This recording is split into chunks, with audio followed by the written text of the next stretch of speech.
happens every day. A motor vehicle catches fire on a busy highway, city street, or crowded parking lot. It starts small, but within minutes the vehicle is fully engulfed in flames. Toxic smoke pours from the vehicle, endangering passers-by. Radiant heat threatens nearby vehicles and buildings. Fumes in the gas tank are ready to explode. Many firefighters unwisely think vehicle fires are harmless, commonplace. But every year, firefighters are seriously injured or killed while fighting vehicle fires because of carelessness and lack of proper protective equipment. According to the National Fire Protection Association, 1 in 6 of all reported fires involves a motor vehicle. Vehicle fires are caused by a variety of factors, including collisions, poor maintenance, defective components, carelessness with smoking materials, and arson. To ensure your safety, you must control a number of deadly hazards, use proper protective equipment, and understand the specialized extinguishment techniques that will keep you alive while fighting vehicle fires.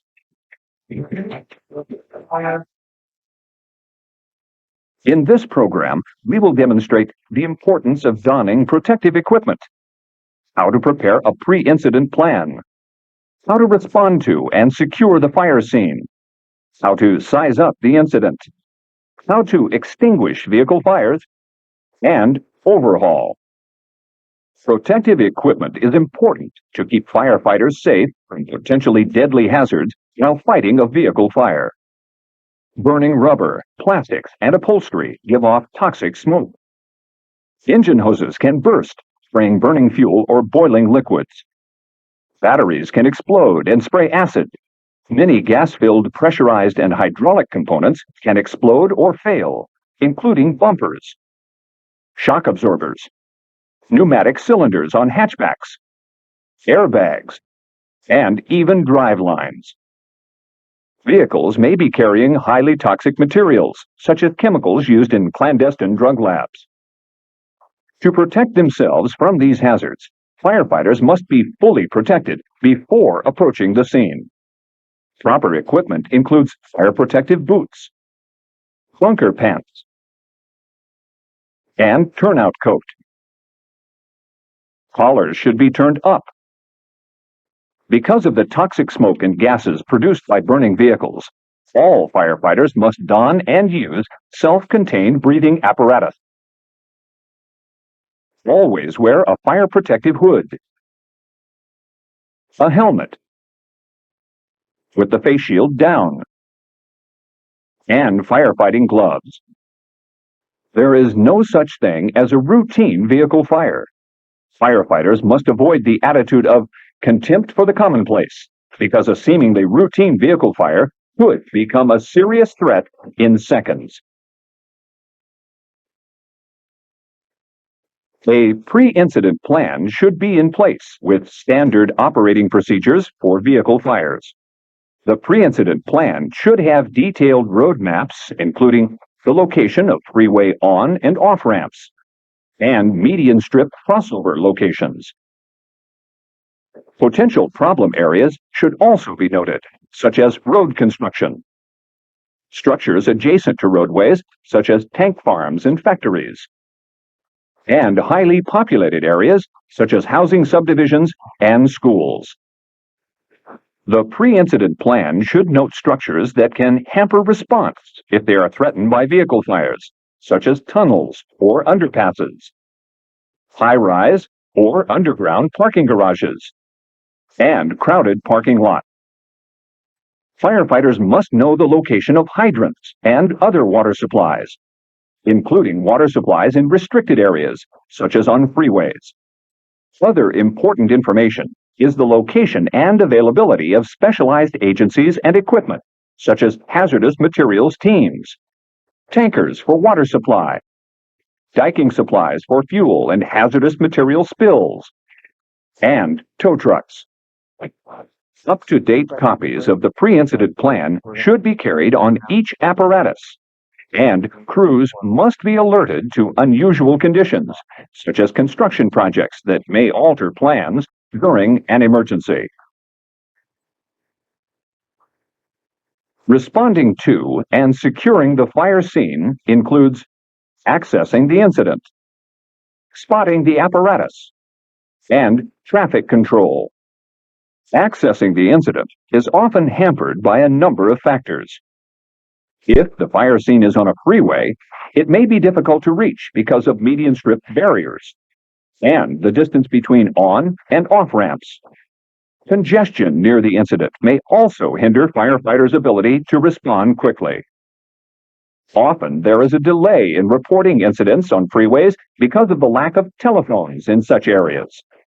Because of this delay, vehicles are more likely to be fully involved by the time you arrive at the fire scene. Also, people reporting vehicle fires often have difficulty describing the exact location of the incident. If the exact location of an incident is not known, it may be necessary for units from 2 stations to respond. For example, on an east-west road, 2 units would approach each other, 1 unit going east and the other unit going west, until the fire is located. Properly spotting the apparatus is an important safety consideration. If you need to move the apparatus off the pavement, check the terrain of the ground where it will be spotted. Be sure that soft ground or steep slopes will not hinder your ability to safely spot the apparatus and leave the scene after the incident. If possible, spot the apparatus uphill, upwind, and at least 75 feet from the burning vehicle to help protect firefighters and the apparatus from smoke, fire, radiant heat, and explosions. Positioning the apparatus at an angle across traffic lanes nearest to the incident can provide firefighters protection from moving vehicles. Some areas will not allow apparatus to be spotted close to the fire scene. One example of such an area is an underground parking garage. Low clearance or narrow lanes will require the apparatus to be spotted outside the structure. In this situation, spot the apparatus as close as possible to the incident. Hoses can then be stretched and equipment carried to the fire scene. To ensure scene safety, traffic control measures will be required. When responding to an incident, confirm that law enforcement personnel are en route or at the scene to coordinate these functions. If law enforcement personnel are not already on scene when the apparatus arrives, the incident commander should assign a firefighter to coordinate traffic control until law enforcement personnel arrive. The type of roadway and the location of the burning vehicle will determine how traffic should be controlled. A detour should be established on roadways that have good access to alternate routes to keep traffic away from the incident. On freeways, or where detours are not possible, create a buffer zone between the fire scene and passing motorists to protect firefighters. If the vehicle is off the roadway, at least one adjacent lane should be closed. If the vehicle is blocking a lane, close that lane plus an adjacent lane or lanes to act as a buffer zone. If hazards do not allow motorists to pass the incident safely, close the entire roadway until the hazards have been controlled. To warn motorists of the incident, traffic cones or flares should be placed in a pattern that will create a safe area around the fire scene. Flares should be used at night or when visibility is poor. If flares are used, keep them out of the path of leaking fuel or combustible material. Be aware that well-meaning citizens or law enforcement personnel may place flares in a dangerous area, such as in the path of fuel spills. Space traffic cones or flares between 10 and 35 feet apart, depending on the number you have available to use. A very general rule of thumb can be used to determine the total length of the traffic control pattern. To determine the length, multiply the speed limit by 10 and add the length of the work area. For example, On a 35-mile-per-hour road, multiply 35 by 10 for a total of 350. If the work area is 100 feet, add 100 for a total of 450. Terminate the pattern approximately 50 feet past the work area. The total pattern length should be 500 feet from start to finish. Consider hazards that may prevent motorists from seeing the incident in time to stop safely. Curves or hills may keep motorists from reacting quickly. Smoke, fog, or darkness may obscure drivers' vision. Material on the roadway, such as water or leaves, may increase stopping distances. Be sure floodlights or headlights on the apparatus do not blind motorists. If the area is controlled by traffic signals, make sure any traffic light control devices mounted on the apparatus are turned off to allow signals to operate normally. Regardless of traffic control procedures, curious motorists may endanger firefighters by not watching where they are going. At all times, be cautious and be alert for traffic hazards. Performing size-up tasks simultaneously allows firefighters to begin extinguishing the fire more quickly. Upon arrival at the fire scene, the incident commander should assign tasks to firefighters, working individually or as a team. Size-up includes approaching the vehicle, search and rescue, protecting exposures, and identifying flammable and toxic materials contained in the vehicle. The first step is approaching the vehicle. If power lines are down, do not approach the vehicle or begin extinguishment until power is disconnected by the power company. Approach from the sides of the vehicle because of the risk of explosion from the fuel tank or engine components. To stop the flow of fuel, turn off the engine and remove the keys if the passenger compartment is accessible. Stay clear of the fuel tank filler cap. As heat increases pressure in the fuel tank, the cap can be blown from the filler neck, spraying fuel. If possible, and if time allows, stabilize the vehicle with wheel chocks or cribbing to prevent its movement during rescue and extinguishment operations. Many larger vehicles, such as straight trucks and tractor-trailer rigs, are equipped with compressed airbags to help cushion the suspension. During a fire, these airbags can burst, allowing the vehicle to drop as much as 8 inches. For this reason, firefighters should never place their hands in the area above the tires when directing hose streams. Next, begin search and rescue operations for victims. Always have at least an 1.5 inch hose line charged and ready at all times when performing operations near a burning vehicle to provide protection for firefighters and victims. Hose line should be capable of delivering at least 100 gallons per minute. If victims are in the vehicle and do not require disentanglement, remove them immediately and perform emergency care procedures. If victims are trapped in the vehicle and cannot be removed immediately, protect them with hose streams using wide pattern fog nozzles. If trapped victims are threatened by smoke, place an SCBA mask on their face to provide respiratory protection while operations to free them are underway. Because of the flammability of pure oxygen, never give victims oxygen until they are removed from the fire scene. Opening windows or doors, combined with fog streams, will help ventilate the passenger compartment. If doors are locked, break a window by striking it in a lower corner with an axe tip. If possible, break a window away from the victims to prevent injury from flying glass. A spring-loaded automatic center punch is another effective tool for breaking glass. Power rescue tools, such as a hydraulic spreader, may be used to open jammed doors.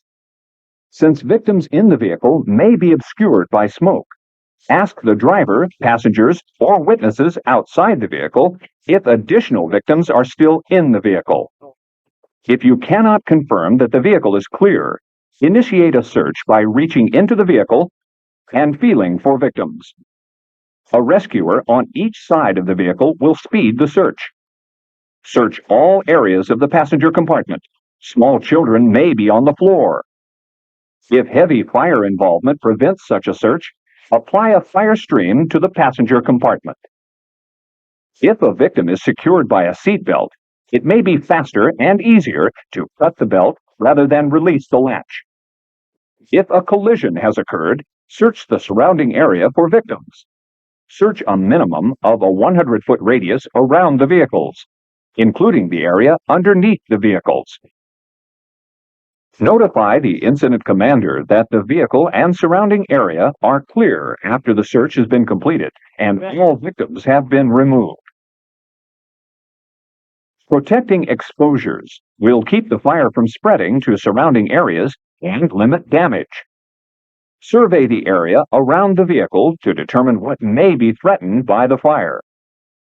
Other vehicles within 75 feet of the burning vehicle should be moved or protected with hose streams using a fog nozzle. Nearby structures should also be protected with hose streams and evacuated if necessary. Vegetation in the vicinity of the fire should be soaked to prevent its involvement. Identifying flammable and toxic materials will allow firefighters to determine the best extinguishing methods and the threat to the surrounding area. To identify hazards, visually inspect the vehicle. If possible, question the driver about what hazards are present, such as gasoline cans, flammable materials, firearms, ammunition, or hazardous materials. Ask the driver how much fuel is in the tank. Fuel tanks that are nearly empty contain more vapor and are more of an explosion risk than full tanks. If portable fuel containers are carried in the vehicle, cool them with water to help prevent ignition until they can safely be removed. Some commercial vehicles are powered by or carry compressed or liquefied fuels, such as natural gas and propane. Propane is sometimes referred to as LP gas or liquefied petroleum gas. In automobiles, the large gas cylinder is usually located in the trunk. In light trucks and vans, it may be suspended under the chassis. Vehicles powered by natural gas or propane often display a sticker or placard indicating this fact. Propane can also be found in recreational vehicles, where it is used for cooking, heating, and refrigeration. On some small travel trailers, the propane tank is typically found mounted on the tongue. On larger trailers and recreational vehicles, the tank may be located behind an unlocked access door. Fuels in pressurized tanks carry the risk of causing a BLEVE when exposed to heat. BLEVE stands for boiling, liquid, expanding, vapor, explosion. A BLEVE occurs when heat causes pressure inside the tank to exceed the tank's ability to contain it. A BLEVE sprays fuel and can propel pieces of the metal fuel tank with great force for a considerable distance. Therefore, a BLEVE is extremely dangerous for both firefighters and bystanders. While most pressurized fuel tanks are equipped with a relief valve to prevent an explosion, the possibility of a BLEVE cannot be ruled out. Even if the relief valve functions, fuel will be sprayed from the tank and may ignite. Cooling fuel tanks with water will lessen the risk of explosion or fuel release. This is effective for both pressurized fuel tanks, such as propane, and non-pressurized fuel tanks, such as gasoline and diesel. If fuel is leaking, cover the leak with foam to prevent ignition. If foam is not available, cover the fuel with absorbent materials or dirt. Dikes can be used to contain fuel and keep it away from ignition sources, such as flame and electricity. Ruptured fuel tanks can be plugged with a sealing compound. Ruptured fuel lines can be crimped shut with pliers or raised to stop the flow of fuel. Waterways, such as streams and drainage ditches, and nearby storm drains should be protected from fuel and other toxic materials by diking or covering fuel with dirt. Trucks, vans, and other commercial vehicles are more likely to be carrying flammable and hazardous materials. The driver may be incapacitated or unaware of the types of cargo contained in the vehicle. What's in the truck? If you can safely get to it, inspect the cargo manifest, which will usually be located in the cab or carried by the driver. The exterior of the vehicle may display Department of Transportation placards indicating hazardous or flammable cargo. If the company name can be seen on the outside of the vehicle or is on papers in the passenger compartment, attempt to contact the company to determine what kind of cargo is carried in the vehicle. Vehicle license numbers can also be used to determine the vehicle owner, with the assistance of law enforcement personnel.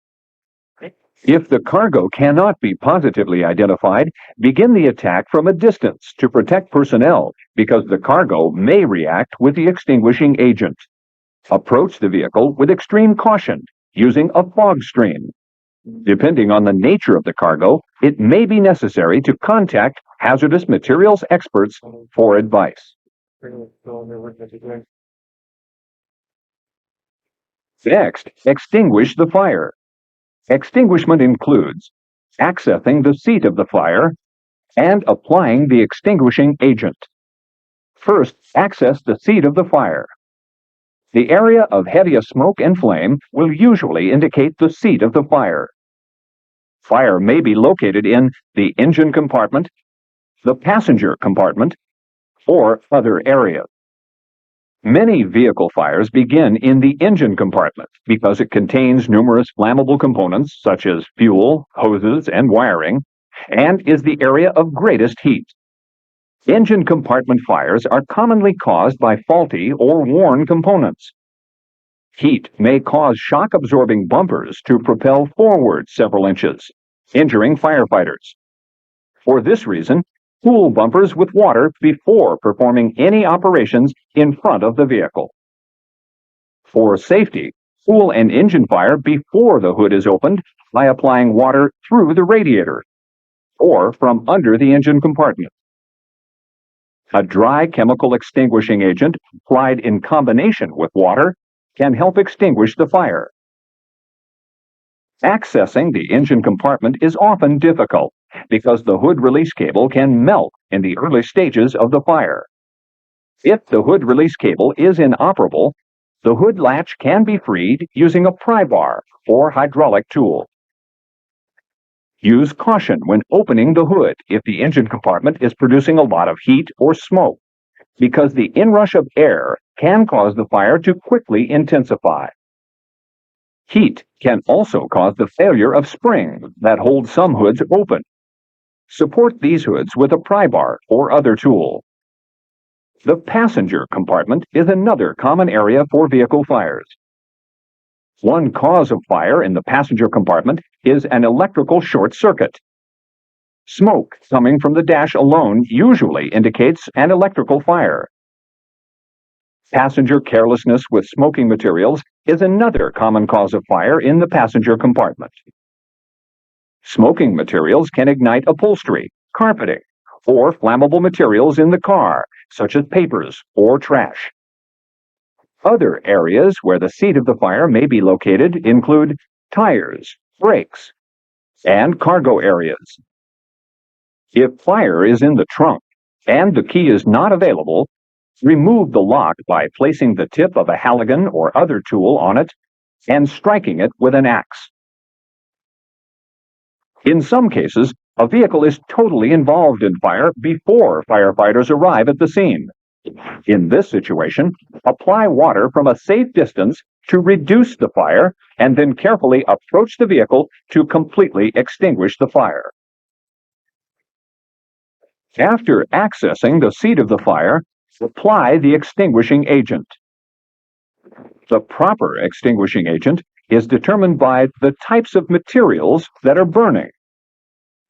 Burning materials in vehicles may be Class A, Class B, Class C, or Class D. Class A fires involve ordinary combustibles, such as cloth, plastic, and rubber. Class A fires are extinguished with water. Apparatus tank water is commonly used to attack vehicle fires.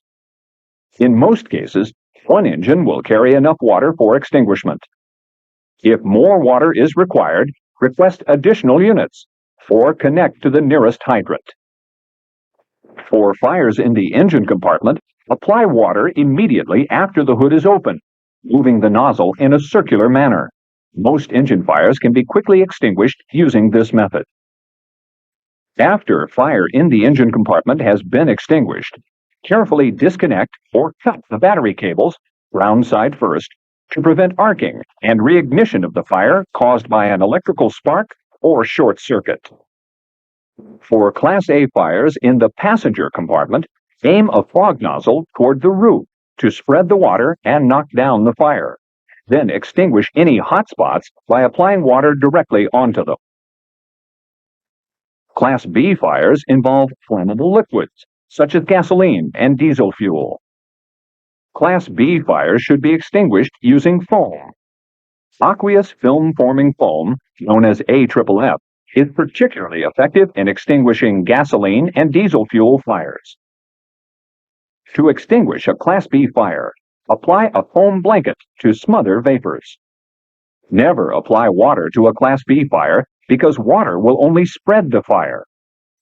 Small Class B fires may be attacked using a portable fire extinguisher rated for such use. Class C fires involve electrical equipment, such as batteries, wiring, and electrical components.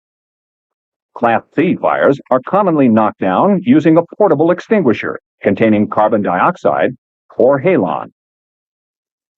The presence of smoke or sparks with minimal flame usually indicates an electrical fire. Electrical fires may be located in the engine compartment or in the passenger compartment, usually in the dash. Aim the extinguisher at the seat of the fire and sweep the area. Disconnecting the battery cables will eliminate the source of electricity. If required, open the dash with a pry bar or other tool to expose burning wires. Electrical fires may ignite Class A material, which can be extinguished with water. Class D fires involve combustible metals, such as magnesium. Pre-1971 Volkswagens contain magnesium engine components. Some motorcycles also have magnesium engine components. While extinguishing powders, such as Metalex, are commonly used to attack combustible metal fires, they are not effective on vehicle fires because the shape and position of the metal components does not allow the powder to completely cover the burning material, as required for extinguishment. Burning magnesium is easy to identify because when hit with water, it will react violently, sending pieces of burning debris in all directions.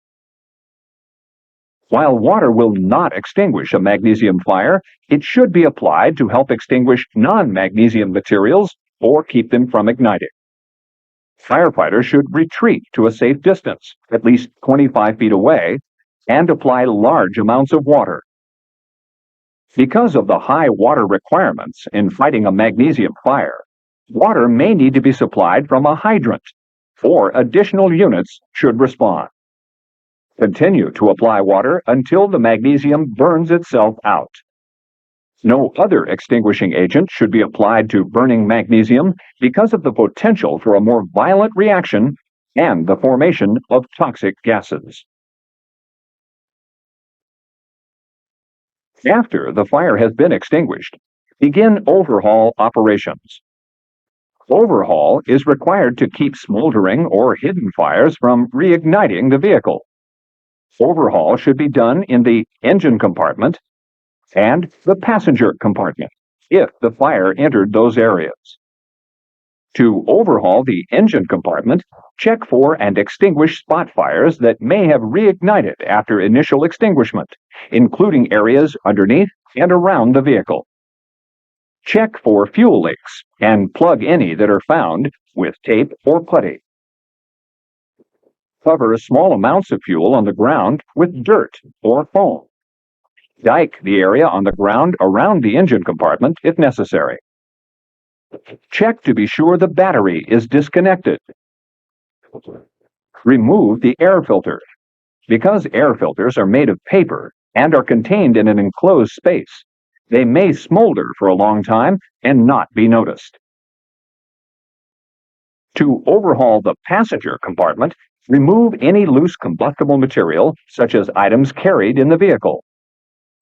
If seats were involved, they should be thoroughly wet down.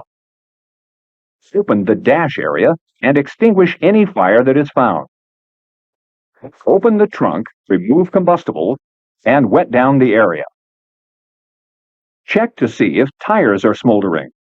If they are, extinguish them with water. After overhaul operations are complete, contact other personnel that may be required to respond, such as fire investigators. When it is safe to do so, indicate to law enforcement personnel that they may begin to restore normal traffic flow. Every year, firefighters are seriously injured or killed while fighting vehicle fires because they were careless or didn't wear proper protective equipment. The risks of a levee, exploding batteries, toxic smoke, spraying fuel, and other hazards require all firefighters to wear full protective clothing and SCBA. They are your only protection against the dangers you may encounter. A vehicle fire pre-incident plan must be worked out in advance. Standard operating procedures should be established to aid in exposure protection, working in tight spaces, and alternate methods of extinguishment. Secure the scene on the roadway to protect your crew from being struck by passing motorists and to protect motorists from fire hazards. Size up the scene carefully to identify hazards and determine the most effective method of extinguishment. Extinguish the fire with the proper agents for the types of materials that are burning. And take steps to completely overhaul the fire scene before leaving the area. Every vehicle fire has the potential to become a hazmat situation. Never underestimate the dangers that may be present. Using safe and effective techniques will keep you alive while fighting vehicle fire.